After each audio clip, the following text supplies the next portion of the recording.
శ్రీ వెంకటేశ్వర స్వామి సాక్షిగా తిరుమల లడ్డూలో ఎటువంటి కల్తీ జరగలేదు, డైవర్షన్ పాలిటిక్స్ కోసమే ఇదంతా అంటున్న వైసీపీ నాయకులు. చిత్తూరు జిల్లా పలమనేరు నియోజకవర్గం పలమనేరు శ్రీ భూనీల వెంకటేశ్వర స్వామి ఆలయం వద్ద పలమనేరు పట్టణ రూరల్ మరియు అర్బన్ నాయకులు హేమంత్ కుమార్ రెడ్డి మరియు బాలాజీ నాయుడు మీడియాతో మాట్లాడారు. గత ప్రభుత్వ హయాంలో లడ్డూ ప్రసాదంలో ఎటువంటి కల్తీ జరగలేదని వారు స్పష్టం చేశారు. కూటమి ప్రభుత్వం రాజకీయ లబ్ధి కోసమే ఇలాంటి ఆరోపణలు చేస్తోందన్నారు. ఇది భక్తుల మనోభావాలను దెబ్బతీసే చర్య అని వారు మండిపడ్డారు. స్వామివారి చెంత నిలబడి నిజాలు చెబుతున్నామని, కల్తీ జరిగిందని నిరూపించే ఆధారాలు లేవని వాదించారు.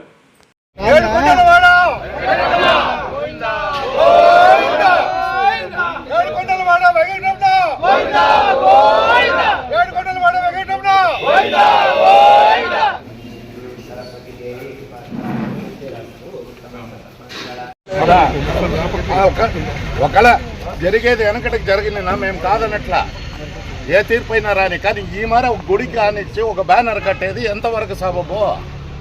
అప్పుడేమి హిందువులు, మేమంతా హిందువులు లేరా? వైసీపీలో హిందువులు లేరా? వైసీపీ పెద్దలోని రాశారు దాంట్లో,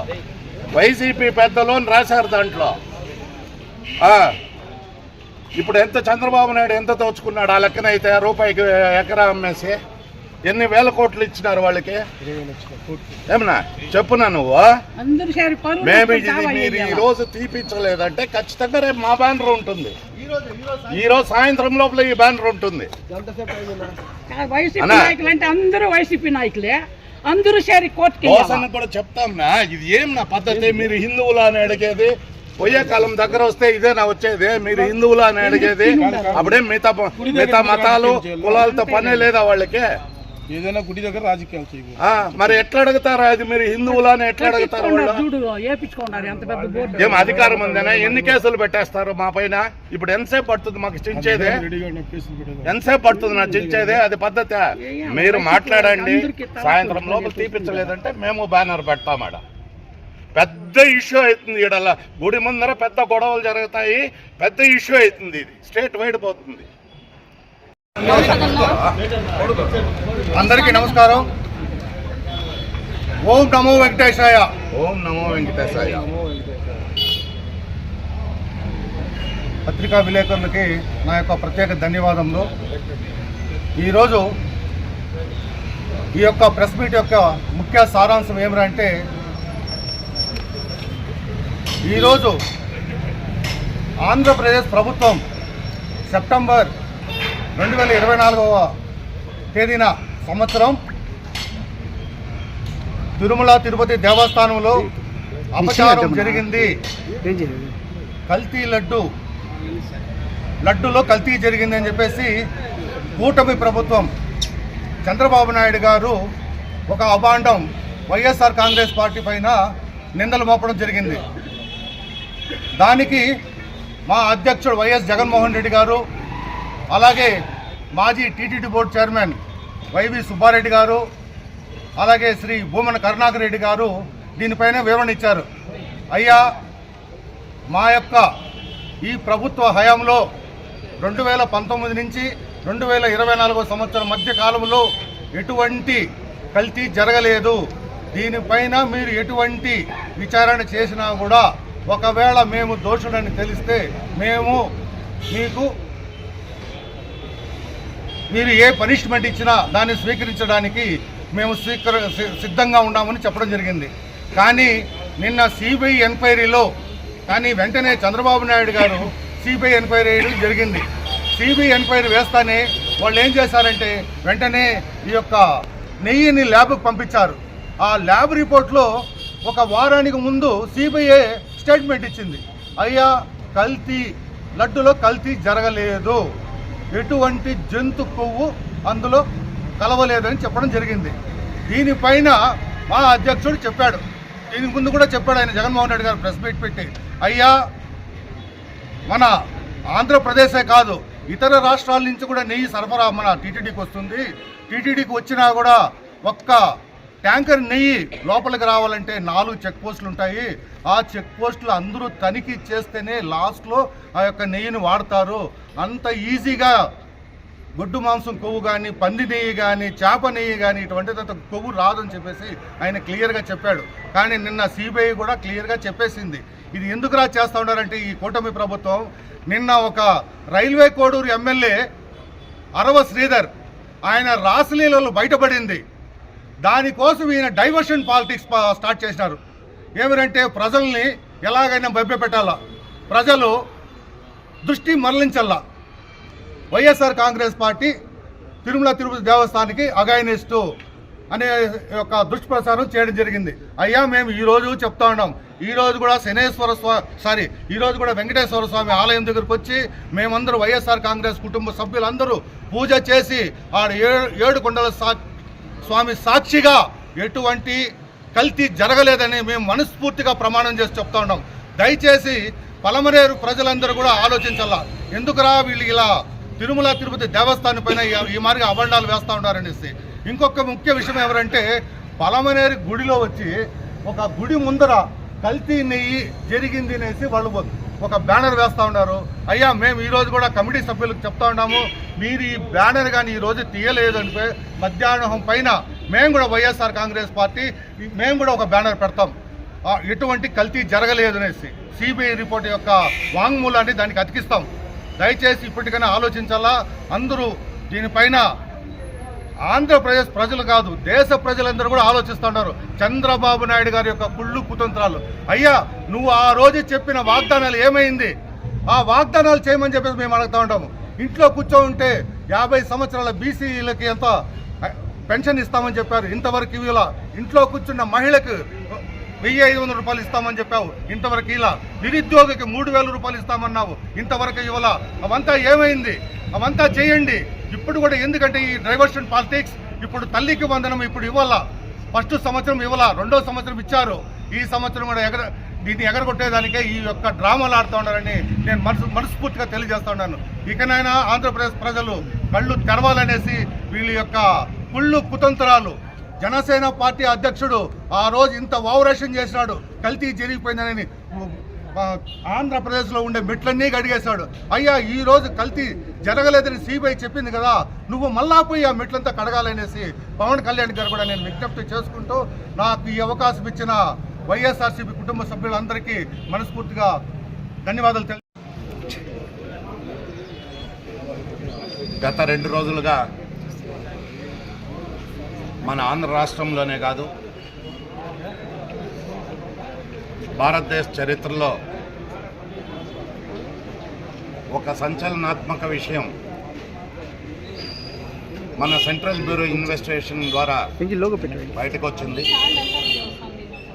అదేమిటంటే తిరుమల తిరుపతి దేవస్థానం వారి లడ్డూ ప్రసాదంలో ఎటువంటి కల్తీ జరగలేదని, ఎటువంటి జంతు అవశేషాలు లేదని మరి సిబిఐ వారు సుప్రీంకోర్టుకు ఛార్జ్షీట్ ద్వారా తెలపడం జరిగింది.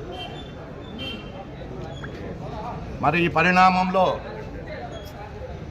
ఈ కూటమి ప్రభుత్వ నాయకులు వెంటనే ఉలిక్కిపడి నిద్రలేచి తడబాటుకు లోనై తత్తరపడి ఆగమేఘాలపైన మళ్ళీ తిరిగి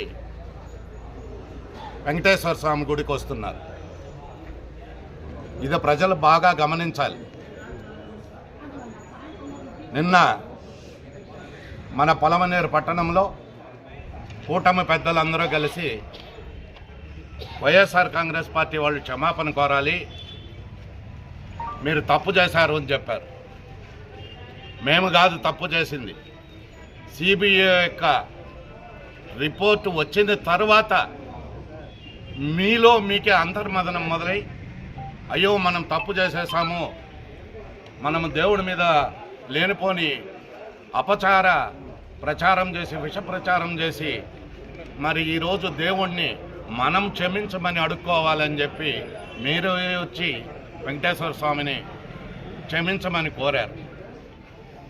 మరి మేమెందుకు తప్పు చేయలేదు? మేమెప్పుడూ తప్పు చేయలేదు. ఒకవేళ చేసి ఉంటే సుప్రీంకోర్టు నిర్ణయం అనేది త్వరలో వెలువడుతుంది, అప్పుడు మాట్లాడాలి. కానీ రాకముందే మీరు తప్పు చేసేశారు, వైఎస్ఆర్ కాంగ్రెస్ పార్టీకి సంబంధించిన వాళ్ళందరూ హిందువులు కాదు, మరి జగన్మోహన్ రెడ్డి ఒక హిందువేనా? ఈ విధంగా మాట్లాడడం చాలా దుర్మార్గం. అంతేకాక ఈ పలమనేరు పట్టణంలో ఈ వెంకటేశ్వర స్వామికి గుడికి ఒక ప్రత్యేకత ఉంది. ఇక్కడున్న ఈ వీధిలో పరిసరాల వారైతేమి, బజారు వీధిలో ఉన్న ఆర్య వయసులు అందరూ కూడా దాన్ని ఎంతో నిర్మాణాత్మకంగా ఎంతో పవిత్రంగా పూజిస్తున్నారు. మరి వారే కాకుండా ఇతర ప్రాంతాల నుంచి రోజు వందలాది మంది ఈ వెంకటేశ్వర స్వామిని దర్శించుకోవడం జరుగుతుంది.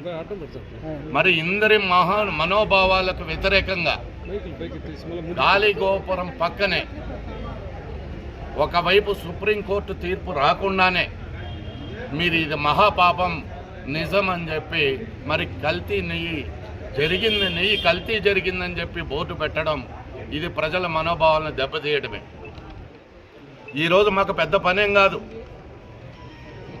మాకు ఉన్న పరిధిలో మా కింది స్థాయి నాయకులు మాత్రం వచ్చాం. మీలాగా మేము ప్లాన్ చేసుకుంటే వేల మంది వచ్చేవారు ఈరోజు ఇక్కడికి. కానీ దీన్ని రాజకీయం చేయకూడదు. మనం సాధ్యమైనంత వరకు దేవునికి భయపడాలి, వీళ్ళకెవరికి భయపడే అవసరం లేదని ఉన్న ఒక 200 మందితో మేము ఇక్కడికి రావడం. ఇక్కడ ఉన్న వాస్తవాలు నెయ్యి కల్తీ జరగలేదని ఈ మీడియా ముఖంగా చెప్తున్న వైఎస్ఆర్ కాంగ్రెస్ పార్టీ తరఫున. కాబట్టి భవిష్యత్తులో ఆ వెంకటేశ్వర స్వామి సుప్రీంకోర్టు న్యాయమూర్తి ఆయన రూపంలో తీర్పిస్తాడో, లేదు రాబోయే ఎన్నికల్లో ప్రజల రూపంలో ప్రవేశించి మీ అందరికీ బుద్ధి చెప్తాడో అనేది కాలమే పరిష్కరిస్తుంది. దయచేసి అంతవరకు ఆగండి. అంతేగాని మీరు లేనిపోని నిందలు వేసి మీరు హిందువులా అని మమ్మల్నంతా కూడా మీరు మాట్లాడడం సరికాదు. అంతేకాకుండా ప్రతి విషయానికి ఇందాక పెద్దలందరూ చెప్పినట్లు డైవర్షన్ పాలిటిక్స్ చేస్తున్నారు. ప్రతి విషయంని జగన్మోహన్ రెడ్డికి ఆపాదించడు. లడ్డూలో కల్తీ జరిగిందని చెప్పడం, భూ సర్వేలో జగన్మోహన్ రెడ్డి ఫోటో వేసుకున్నారని చెప్పడం. మరి ఈరోజు మీరు మీ రేషన్ కార్డులో చంద్రబాబు నాయుడు ఫోటో వేసుకోలేదా? ప్రతి ఒక్క విషయంలోనూ జగన్మోహన్ రెడ్డిని మీరు టార్గెట్ చేయడం మంచిది కాదు. ఇందులో మనోభావాలు దెబ్బతీయకండి. భవిష్యత్తులో కాలమే నిర్ణయిస్తుంది. దయచేసి ఇప్పటికైనా చెప్తున్నాం, ఆ యొక్క మీరు పెట్టినటువంటి ఆ ఫ్లెక్సీని తొలగించకపోతే వైఎస్ఆర్ కాంగ్రెస్ పార్టీ తరఫున పెద్ద ఎత్తున ఉద్యమం చేపడతామని మీరు దయచేసి ఒక్కసారి ఆలోచించుకోండి. మీ మనసుకి గుడి దగ్గర, గుడి ముందర పవిత్రంగా దేవుడి భక్తి కోసం వచ్చే ప్రజల మనోభావాలు ఏ విధంగా దెబ్బతింటాయని ఇంకిత జ్ఞానం లేకుండా కూడా మీరు ఒక ఫ్లెక్సీని ఏర్పాటు చేయడం చాలా నీచమైన పని. తక్షణమే దాన్ని మీరే స్వచ్ఛందంగా తొలగించుకుంటే ప్రజలందరి దృష్టిలో తప్పును సరిదిద్దుకున్న వాళ్ళు అవుతారని ఈ సందర్భంగా తెలియజేస్తూ, మరి అదేవిధంగా ఆ గుడి కమిటీ సభ్యులందరికీ కూడా ఈ విషయాన్ని తెలిపాం. వారు కూడా మాట్లాడి దాన్ని వెంటనే తీయిస్తామని చెప్పారు. కాబట్టి ఇంతటితో ఈ విషయాన్ని వదిలేసి సుప్రీంకోర్టు తీర్పు వరకు అందరూ వేచి చూద్దామని ఈ సందర్భంగా గుర్తు చేస్తూ సెలవు తీసుకుంటున్నాం. మన ప్రింట్ మీడియా, ఎలక్ట్రిక్ మీడియా సోదరులందరూ కూడా నమస్తులు. మా వైఎస్ఆర్ కుటుంబానికి కూడా నమస్తులు.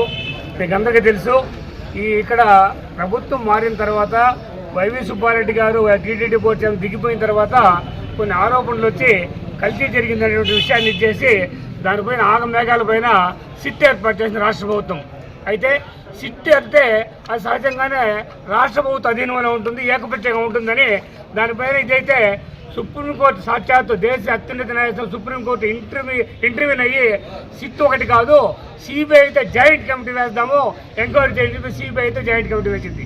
అప్పుడే చెప్పింది రత్న ఏమని, దేవుణ్ణి మీరు దీనిలో రాజకీయాలకు లాగద్దండి అని చెప్పింది. ఈరోజు జరుగుతూ ఉండే పరిణామాలు మీరు చూస్తూ ఉన్నారు. సాక్షాత్తు ఒకపై ఇంకా ఎంక్వైరీ జరుగుతూ ఉంది. ఛార్జ్ షీట్ వేశారు. ఛార్జ్ షీట్లో ఏం చెప్పారు, ఎక్కడ కూడా జంతుకు ఎక్కడ కలవలేదు, కొన్ని కల్తీ జరిగేటువంటి అవకాశం అంటే ఏదైనా ఈ పామ్ ఆయిల్ లాంటివన్నీ వాళ్ళే పెట్టినారు బోర్డు అట్లా ఉన్నాయేమో అని చెప్పిన దాన్ని భూతత్వం చూపిస్తూ ఉన్నారు.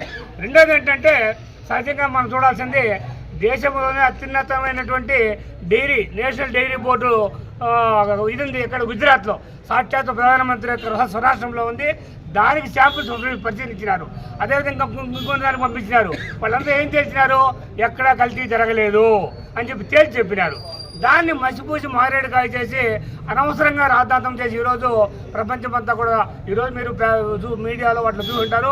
ప్రపంచవ్యాప్తంగా కూడా చాలామంది భక్తులంతా కూడాను ఆగ్రహాలతో ఉన్నారు. ఎందుకంటే భక్తుల యొక్క మనోభావాలు దౌత్యం చేసినారు. ఒకవేళ అదే జరిగిందంటే భక్తులు అనుమానం వచ్చింటే ఈరోజు తిరుపతి లడ్డూలు అసలు సేల్ అవుతాయా? ఎన్ని లక్షల లడ్డూలు పోతారు రోజుకు మనం లెక్కేయండి. మన ఎందుకు మన కీలపట్ల కోనేటి రామేశ్వర దీనికి శనివారం నాడు 8,000 లడ్లు వస్తూ ఉన్నాయి, మధ్యాహ్నం పూర్తి అవుతున్నాయి అంటే దానిపైన కల్తీ గదిలో ఎవరైనా కొనేటువంటి వాళ్ళు ఉంటారు అక్కడ. ఇది అనవసరమైనటువంటి రాద్ధాంతం. ఇది ముందాక చెప్పినాడు మన హేమంత్ కుమార్ రెడ్డి, కేవలం డైవర్షన్ పాలిటిక్స్. అనేక అంశాలు రాష్ట్రానికి వ్యతిరేకంగా వస్తూ ఉన్నాయి. 1 కాదు 2 కాదు 100 వస్తున్నాయి. నిన్న సాక్షాత్ ఉండాలి ఆరో శ్రీధర్ గురించి చెప్పినారు. నిన్న మీరు విశాఖపట్నంలో చూపింటారు. ఏమి అజెండాలో పెట్టకుండానే వైసీపీ కౌన్సిలంతా కూడా దాడి చేసి వాళ్ళంతా కొట్టేసిన తర్వాత 5,000 కోట్ల రూపాయలు చేసిన భూముల్లో గీత యూనివర్సిటీ గీతం వాళ్లకు అప్పచెప్పేసినారు. ఇవన్నీ ఏంటిది, ప్రజల్లో ఒకరొకరు వ్యతిరేకత వచ్చేటువంటి పరిస్థితి. కాబట్టి దాన్ని తప్పించుకోవాలంటే దాన్ని దారి మళ్లించాలా, దాన్ని డైవర్షన్ పాలిటిక్స్ అంటారు. ఆ క్రమంలోనే ప్రభుత్వము తుఫాన్ చేస్తూ ఉంది. దయచేసి సుప్రీంకోర్టు తుది తీర్పు వచ్చేంత వరకు మౌనం పాటించండి. అట్లా సుప్రీంకోర్టు తుది తీర్పు వైఎస్ఆర్సీ ప్రభుత్వానికి నాయకులు వ్యతిరేకంగా వస్తే అప్పుడేం చేసి ఆలోచిద్దాం. మేమేం చేయాలా, మాకు పనిష్మెంట్ ఏమైనా మనం ఆలోచిద్దాం. అనవసరంగా దేశ ప్రజల్ని రాష్ట్ర ప్రజల్ని వేరే వాటికి మళ్ళించకూడదని చెప్పని ఈ వెంకటేశ్వర సన్నిధిగా అందరినీ కూడా మేము ప్రార్థిస్తా ఉన్నాం. ఈ అవకాశం మీకు అందరూ కూడా ధన్యవాదాలు కూడా.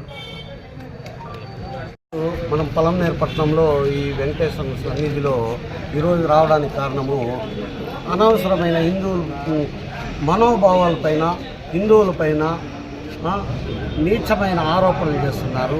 లడ్డూలో జంతు కొవ్వు కలిసిందని మొన్నటి వరకు ఆ మాదిరి మాట్లాడారు. ఈరోజు అది కాదు, కెమికల్ ఏదో కలిసింది అంటారు. కెమికల్ కలిసింది ఏది కానీ కోర్టులో తేలాలి. తేలిన తర్వాతనే మళ్ళా మనం మాట్లాడాలి. ఏమీ అనవసరమైన ఆ రోజు నుంచి కూడా కానీ తిరుమలలో 1000 స్తంభాల మంటపాన్ని కూల్చింది ఎవరు? ఇచ్చేసింది తెలుగుదేశం ప్రభుత్వము. ఇంతవరకు పలమనేరుకి పట్టణంలో ఏమైనా పలమనేరు పట్టణంలో ఏదైనా హిందువులకి ఒక్క దేవాలయాన్ని నిర్మించేదానికి కానీ ధన సాయం చేసిందా?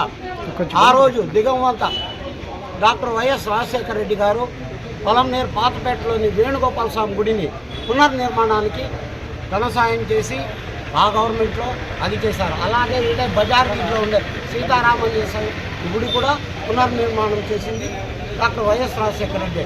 అలాగే జగన్మోహన్ రెడ్డి దాని తర్వాత నేను చైర్మన్గా ఉండేటప్పుడు 1,28,00,000 ప్రభుత్వం ఎండోమెంట్ బోర్డు శాంక్షన్ చేసి దాని పునర్నిర్మాణం జరుగుతుంది. రాజగోపురము దేవాలయ పునర్నిర్మాణం జరుగుతుంది. ఇలాంతా చేసింది డాక్టర్ వైఎస్ రాజశేఖర రెడ్డి జగన్మోహన్ రెడ్డి గారే తప్ప వీళ్ళు ఏమి చేయలేదు. తెలుగుదేశం గవర్నమెంట్ ఏదన్నా ఒక మహల్ కట్టినారా చెప్పండి. మాకంటూ హిందువులకి ఏం చేశారో అడుగుతున్నా నేను, సూటిగా ప్రశ్నిస్తూ ఉంటా. టీడీపీ గవర్నమెంట్ పలమనేరు హిందువులకి ఏం చేసింది? ఏమి చేయలేదు.